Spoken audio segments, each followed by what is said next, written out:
All right, shalom to the elect. I'm going to start by giving all the praises, honor, and glory to whom it rightfully belongs, which is Yahweh, Bahashem, Yahweh Shai, Bahashem, Rakakwadash. Yahweh is when I said was I want to give all the praises, honor, and glory to Yahweh, who is the Heavenly Father, in the name of His Son, Yahweh Shai, in the name of the Holy Spirit, that belongs to the apostles and elders of Great Millstone and Ruel. Peace, blessings, and salutations to the elect. And this is a quick camp clip that came up. It's like a quick camp clip that had happened at the last camp, the most recent camp, all right, from the date I'm doing this video. And over here in New Jersey, and this guy towards the end, he came up, it's Jake. He definitely had some spirits on him, man, and he was drinking right there in front of us. He pulled out a little alcohol bottle, but one thing he said was, if it wasn't for Christopher Columbus, you wouldn't be here. And that's false, and it had him saying that, had sparked me to do a lesson on it. It sparked, once again, just had sparked me to do a lesson on it, because that's not true. And it also goes to show why it's important to know your history, know your history, because us Israelites, we have history, man. All right, but listen to this. I'm gonna let the clip play. It's a short clip. So are you familiar with the travesty that the North American Indians went through? Let me just make sure that the mic is on. Okay, come. So let me replay it. So are you familiar with the travesty that the North American Indians went through with Christopher Columbus, Cortez? All right, so read that again. This is the prophecy. Christopher Columbus discovered the New World. So this is the prophecy of Gad. This is how we are. Christopher Columbus discovered the New World. If it wasn't for him, you wouldn't even be standing here right now. It was already discovered. Where you want to be? Here or where? I understand what you're saying. It was discovered during the time of King Solomon. I fuck Christopher Columbus. But if it wasn't, fuck Christopher Columbus, right? Fuck that. Pardon my language. I ask for forgiveness. You understand? But if it wasn't from him, you wouldn't even be standing right here talking this stuff you talking right now. Like, what is you talking? You just mentioned that man's name. Like he was bad. Right. Because Christopher Columbus... He was bad, though. He slayed a lot of Puerto Ricans. He was bad. He slayed a lot of You would not be standing here right now if it wasn't from that man. Why not? What is you preaching? You know what? Dog, this is America, nigga. You ain't even supposed to be over here right now, nigga. Right. Exactly. This is not... All right. So, as you see, it's like some backdrop I didn't mention right away was, for some reason, this Jake, he had got interested when we had mentioned Gad. We had mentioned Gad to him. Then he, it's like we didn't mention it. He came up to the camp and saw Gad on the 12 tribes chart. And that's something too, because the 12 tribes chart, man, as it says, shall be in our hands before their eyes. Because he's one of our people. He came up and looked at it. He wasn't really. He was kind of inquiring, but the spirits was on him heavy. To the point where he was pretty much like, he wanted to learn about him, wanted to know about him, but then another spark word had came up for him, which was Christopher Columbus. Okay, and he said if it wasn't for him, we wouldn't even be standing here. And once again, it just inspired me to do a lesson, and this is why it's important to learn, for us Israelites, to know our history. Not what they try to teach us in school. All right, because the Bible has our history, because we are the Israelites. This is the book of Isaiah 1:3. We'll start with this: the ox knoweth his owner, and his ass his master's crib. But Israel does not know. My people does not consider. Right. So our people don't even know who they are. Our people don't know their real nationality. They don't know who they are, man. Okay. They don't know that they're the Israelites. They think they're black, African American, whatever a part of tribe of whatever nation Esau told them that they come from, And that,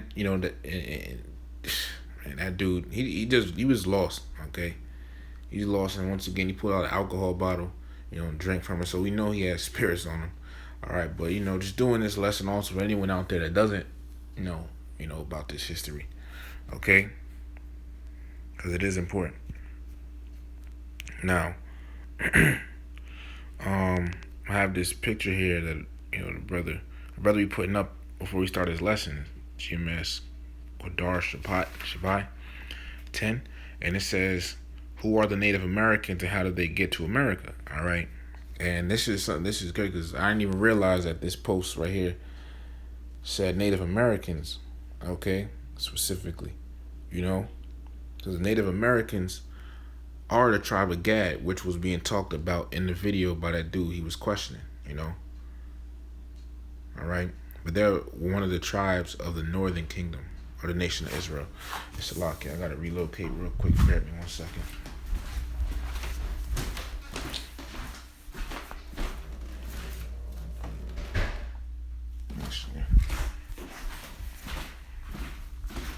All right. So I'm going to just read a little bit of this and get the history. So this is the book. So it says, "Who are the Native Americans and how did they get to America?" The 12 tribes of Israel split into 2 kingdoms, which you can read about. Northern Kingdom, today called Latinos, Native Indians. All right. Okay.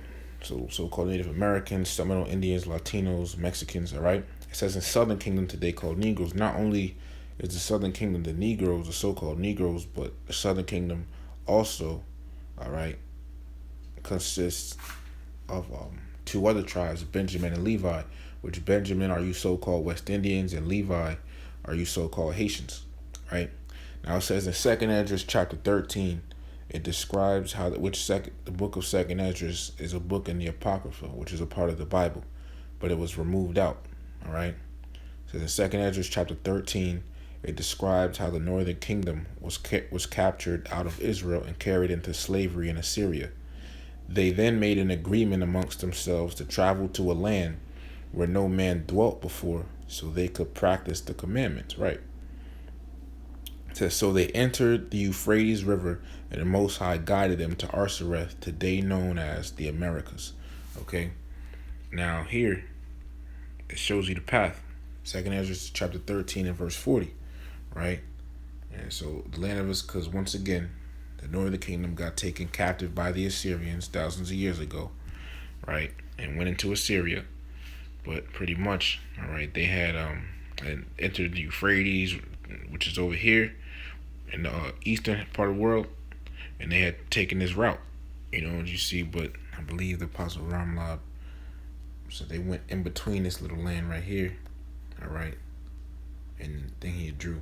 But nevertheless, they came down into this part, to the western hemisphere of the world, and they migrated from down here upwards, and that's how the northern kingdom got to the Americas. All right, and this was way before Christopher Columbus.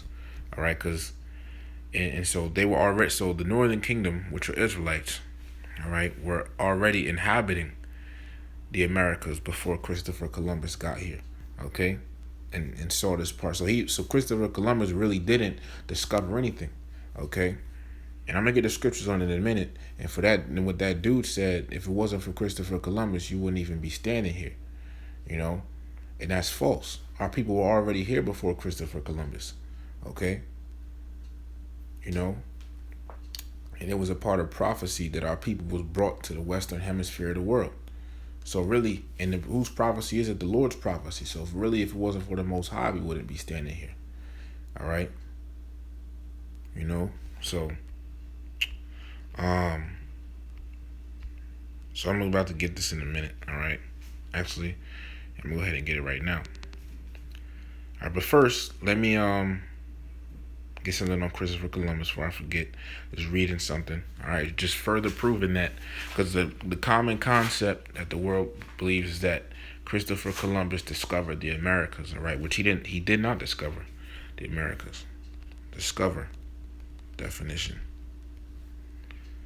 It says, find something or someone unexpectedly or in the course of a search. So how are you gonna? So discover means to find something, right? To uncover it. If it was covered, it was already mean. It already means it was hidden. Okay, discover. I mean, if it was hidden, nobody knew about it, right? So if you discover it, then you're the first one to find out about it. But our people were already here in the Americas, so how did he discover anything? And even Wikipedia doesn't say anything about him discovering anything. All right, Christopher Columbus, it says, was an Italian explorer and navigator from the Republic of Genoa who completed 4 Spanish-based voyages across the Atlantic Ocean, sponsored by the Catholic monarchs, opening the way for the widespread European exploration. See, look, it says opening the way for the widespread European exploration and colonization of the Americas. His expeditions were the first known European contact with the Caribbean and Central and South America. So they're saying that his voyages and his expeditions and explorations, they were the first, they were pretty much the first known contact of the Europeans with the Americas. Okay? Now it says, just reading a little bit about him, the name Christopher Columbus is the Anglicization or Anglicized, however you say that, of the Latin Christophorus Columbus. Growing up in the coast of Liguria, he went to sea at a young age and traveled widely as far as north as the British Isles and as far south as what is now Ghana. So he was already, traveling by boat and navy and everything. Right? So let me jump down.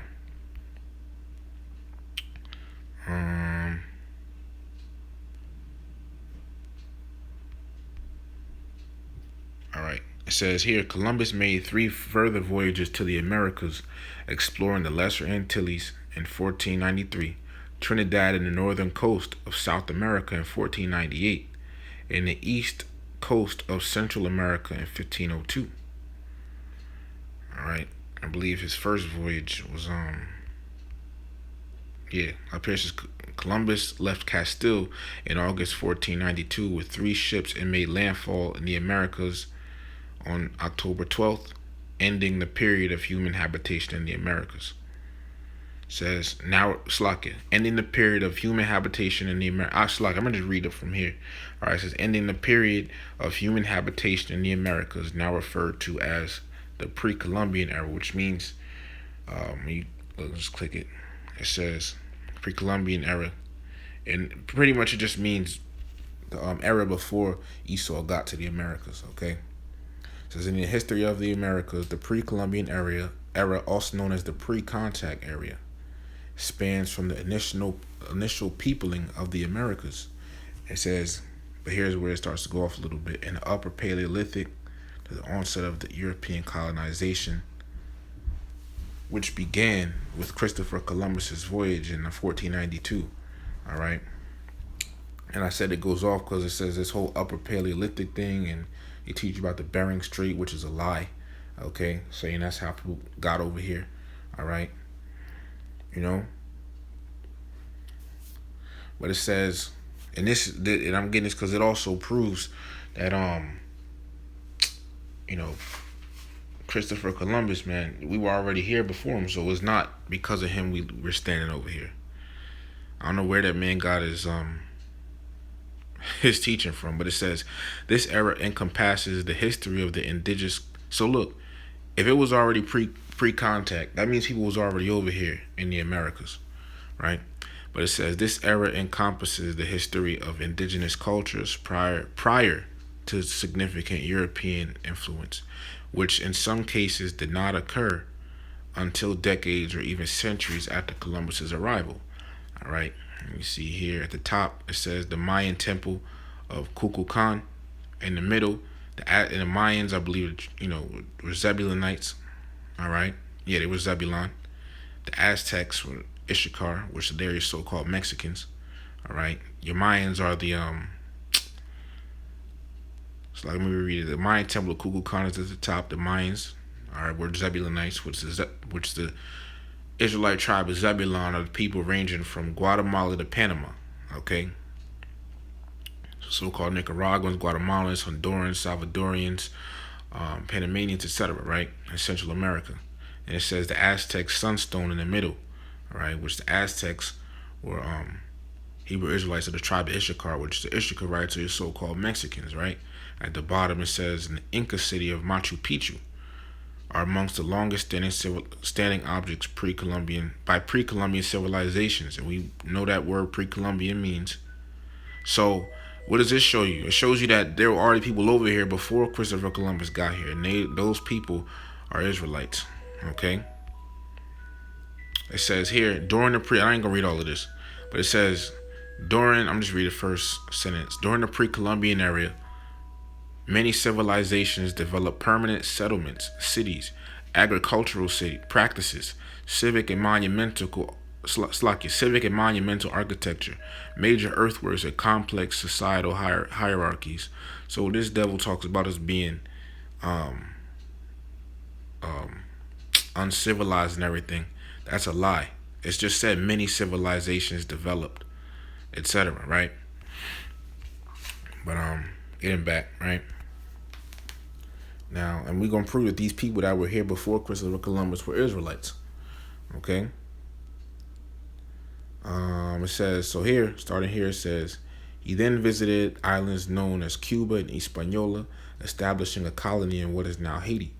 Columbus returned to Castile in early 1493 with captured natives. Look that word up. So the word of his voyage soon spread throughout Europe. It says Columbus made 3 further voyages to the Americas, exploring the Lesser Antilles. I already read that. I'm going to start here. Many names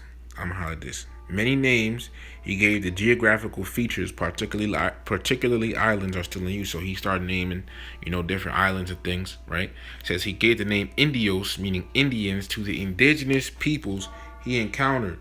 So let's look at this word indigenous real quick. Actually, I can look it up right here.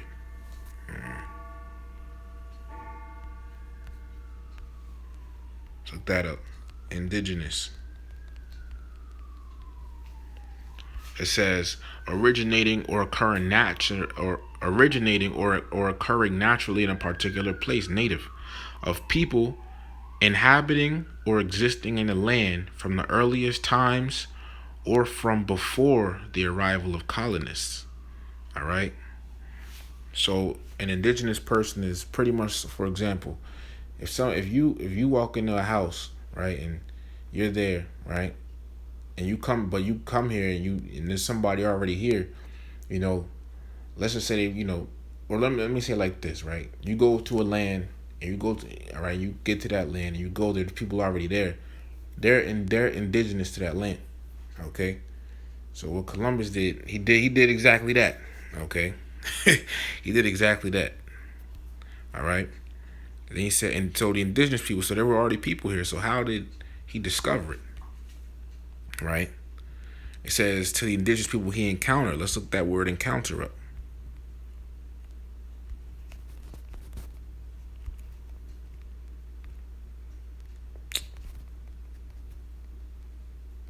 Encounter definition. It says encounter unexpectedly. Experience or be faced with something difficult or hostile. Meet someone unexpectedly. Yeah. To meet. So he ran into Israelites over here. All right. He ran into our people over here. Okay. So he said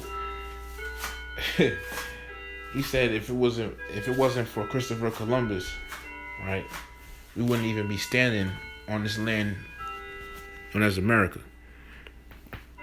Right? But that's a lie. Okay?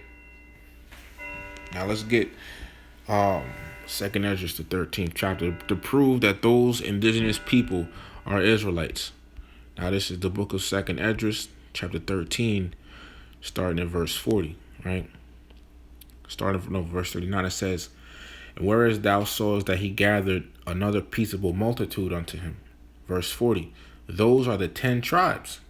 What tribes? Tribes of Israel, which were carried away prisoners out of their own land in the time of Hoshea the king, whom Salmanassar the king of Assyria led away captive. And he carried them over the waters, and so came they into another land. Now, this is talking about when the northern kingdom was taken away captive into the land of Assyria. That's what's being talked about in this verse. And it said in the time of Hoshea the king, whom Salmanassar the king of Assyria led away captive. Now, where is this mentioned at? This is mentioned in the book of Second Kings, 17th chapter, right? Starting at verse 1. In the 12th year of Ahaz, king of Judah, began Hoshea, the son of Elah, to reign in Samaria over Israel 9 years. Talking about, it said over Israel, meaning over the northern kingdom. Verse 2. And he did that which was evil in the sight of Yahweh, but not as the kings of Israel that were before him. Verse 3. Against him came up Shalmaneser. They call him Shalmaneser. It was Shalmaneser, same person.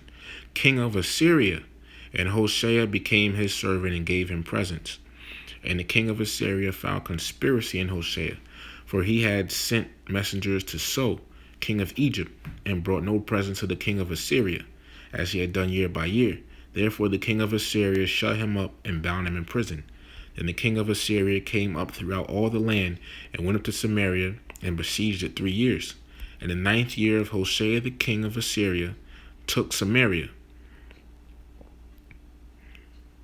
So let me read it again. Second Kings 17:6. In the 9th year of Hoshea, the king of Assyria took Samaria, and carried Israel, the northern kingdom, away into Assyria, and placed them in Halah and in Habor by the river of Gozan, and in the cities of the Medes. All right, for it was so that the children of Israel had sinned against Yahweh their power, which had brought them up out of the land of Egypt from under the hand of Pharaoh king of Egypt, and had feared other gods, and walked in the statutes of the heathen, whom Yahweh cast out from before the children of Israel, and the kings of Israel, which they had made. So this is what is referencing back to. All right, the northern kingdom, all right, which would be you so-called Puerto Ricans, you so-called Dominicans, you so-called Cubans, you the people, people of South America, okay, people of Central America, all right, you so-called Dominicans, you so-called Native Americans, you so-called Seminole Indians, you all are the northern kingdom of the nation of Israel, all right.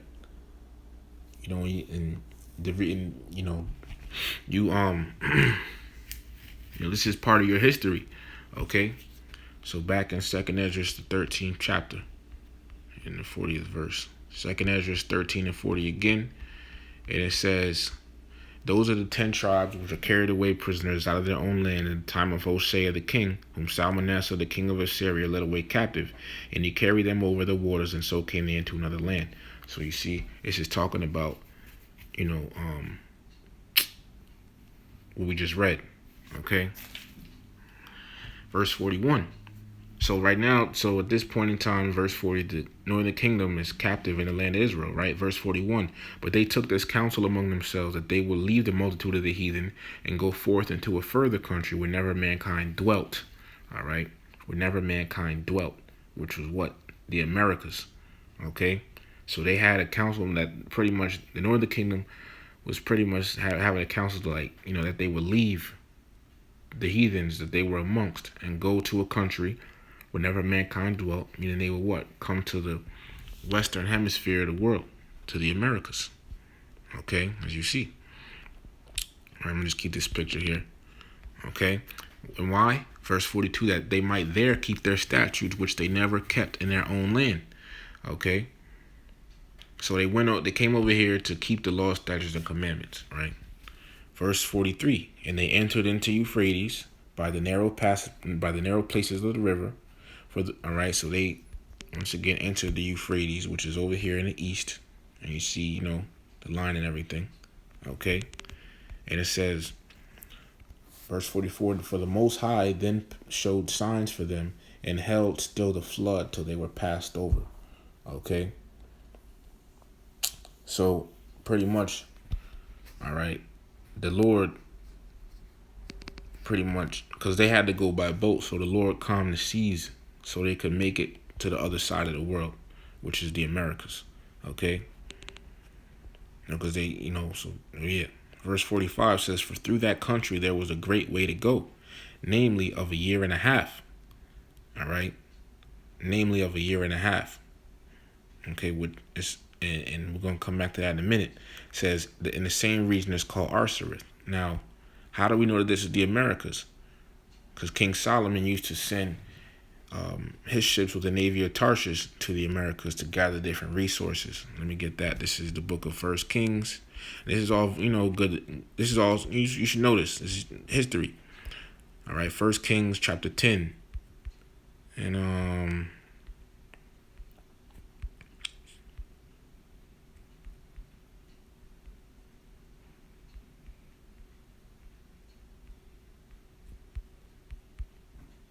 me see. Salakia's in here. I'm probably looking right. Okay, here we go. First Kings chapter 10, verse 22. For the king had at sea a navy of Tarshish with a navy of Hiram.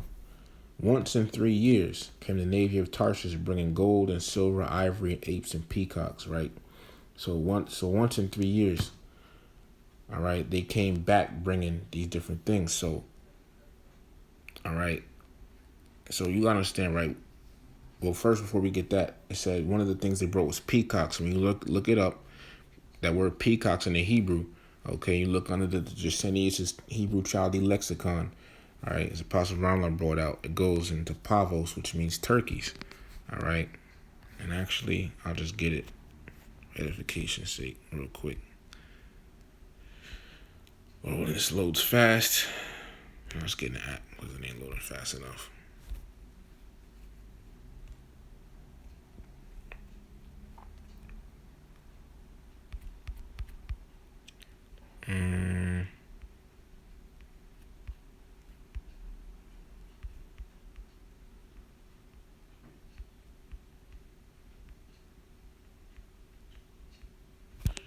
First is that, okay. Here we go. Let me see what it says. All right. Let's look at that word peacocks real quick. It's loaded already.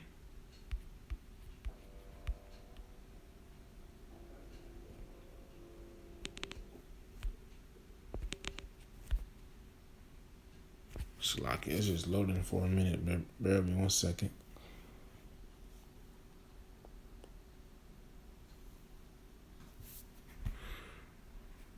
The thing is, man, there's a whole bunch of lies out here, so you gotta know the 100% truth. All these lies out here, man. It's crazy. You got Kim saying nobody has 100% truth. Nah, somebody got it, and it's GMS. All right. All these lies and stuff, because where did that dude say? Where did that guy say? If it wasn't for where did he get the understanding? Where did he get the understanding of if it wasn't for Christopher Columbus, we wouldn't be here? It makes no sense at all. All right, makes no sense. I'm just trying to get something real quick, just to show you further proof that they came over here to the Americas. All right.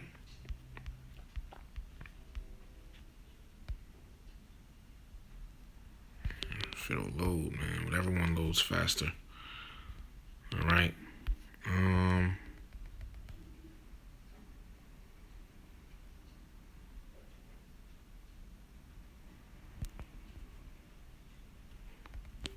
Salakia. Taking a minute.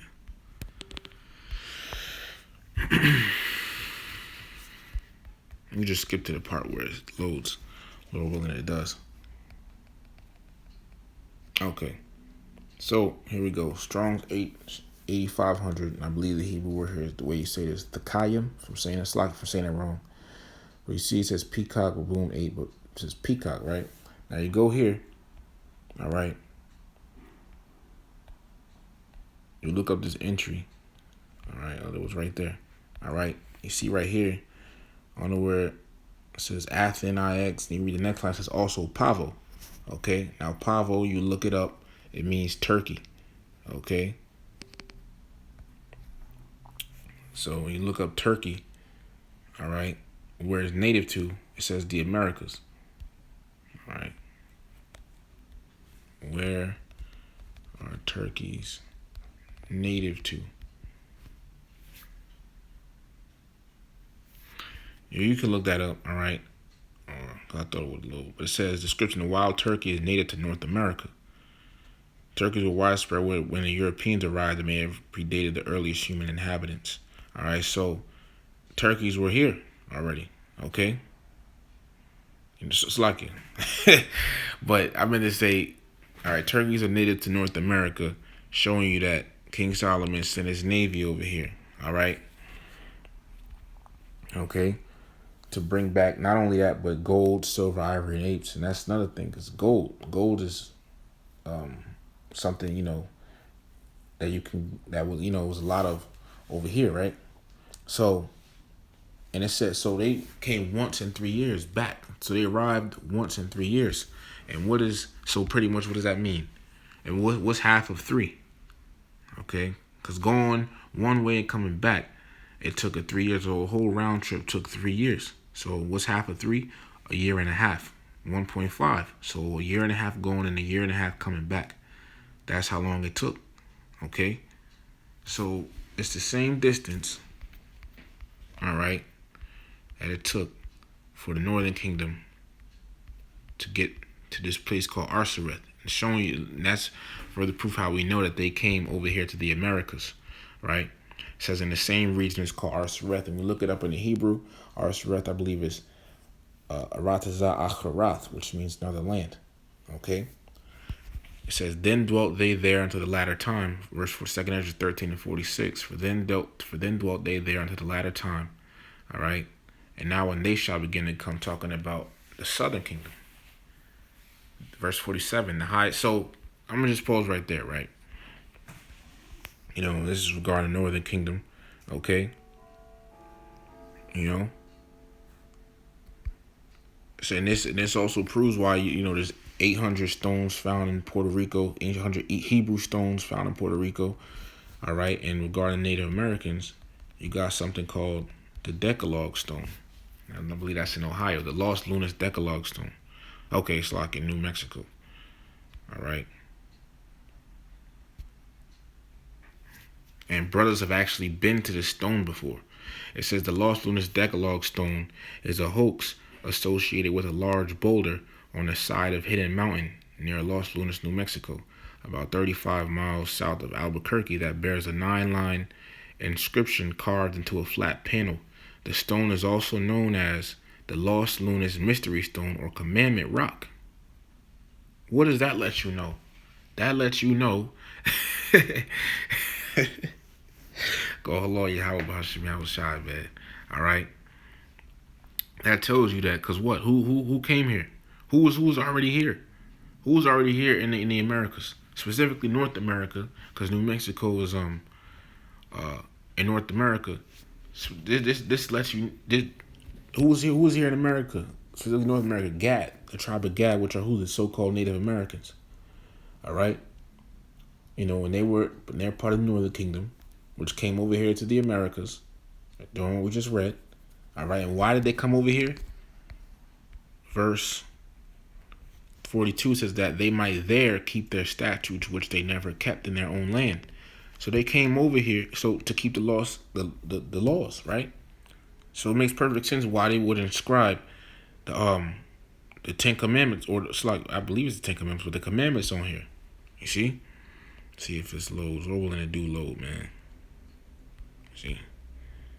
Damn. It's not loading.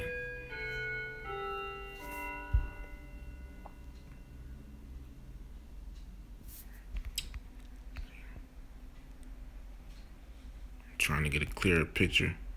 All right.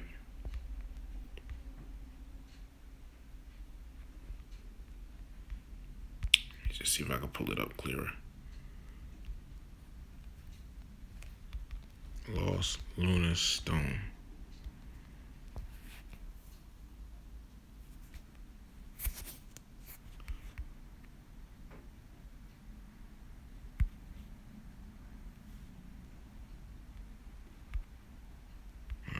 Rolling a little low. It's just moving a little slow. All right. But here's one right here. You see, and that's Hebrew. You got I believe it says Alahayim, Allah, or Alayah, or Alahayaka, Yahweh, Alahayim, Asherah. All right, but you see, it has the name of the Lord right here, Yahweh. Okay, and that's something else too, man. So they knew the name of the Lord, and in order, if you see Hebrew on here, that shows that these are Hebrew Israelites. Okay. Now let's continue reading some more. Right, it says the stone has gained notoriety in that some claim the inscription is pre-Columbian. So what does that show you? Well, we know that word pre-Columbian meaning before European contact to the Americas, before they touched the Americas, before they came over here. So our people were already over here. So how is it because of Christopher Columbus that our people would be standing on America? How, if it wasn't for him now? How is it that if it wasn't for Christopher Columbus, our people wouldn't be standing here? And he said, "This is America." He was like proud or something of it. At the same time, he don't like Christopher Columbus. As in there, so it says the stone has gained notoriety in that some claim the inscription is pre-Columbian, and therefore proof of early Semitic contact with the Americas. Standard archaeological evidence contradicts this, however. It doesn't matter if they contradict it. Our people were already over here. The scriptures talk about it. All right. It says right here, the reported 1880 date of discovery is important to those who believe that the stone is pre-Columbian. However, the Paleo-Hebrew script, which is close, so it's Hebrew written on there. So which is closely related to the Phoenician script, was known to scholars by at least 1870, thus not preceding the possibility of a modern hoax. Okay? But this is proof. Okay? This is literally proof, man. All right? And brothers have went down. I believe that the Elder Kazak went down there, man. Okay? And went to it. All right? But this is, just goes to show you, man. It's wanted to make this. It's important to know your history. Okay, it's a part of our history. I'm gonna just finish it off. All right, 2nd Esdras 13:46. Then dwelt they there until the latter time, and now when they shall begin to come, talking about the southern kingdom, the highest shall stay the springs of the stream again. And how did the southern kingdom get over here? By cargo slave ships. And it says that the highest shall stay the springs of the stream again. Yeah, the Lord kept the seas calm so those boats can make it over here, so that they may go through. Therefore sawest thou the multitude with peace. All right. So just wanted, to get that, man. It's good to know your history because a lot of lies out here. Okay, it's a lot. All right. And you see our people are still blind, even to this very day. And they're going to be blind till the destruction happens. So this is the book of Isaiah, chapter 6. And starting verse 10 to 11. Make the heart of this people fat and make their ears heavy and shut their eyes. All right, lest they see with their eyes and hear with their ears and understand with their heart and convert and be healed. So our people are blinded. Verse 11. Then said I, Lord, how long? And he answered, until the cities be wasted without inhabitant and the houses without man and the land be utterly desolate. So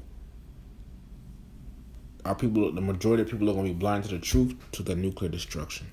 So I just wanted to make, this lesson real quick, So Lord willing, was edifying. I want to give all the praises, honor, and glory to Yahweh, Bahashem Yahweh Shai, Bahashem Rachakwadash. Double honors to the apostles and elders of Great Millstone that rule well. Peace, blessings, and salutations to the elect. Shalom to the elect.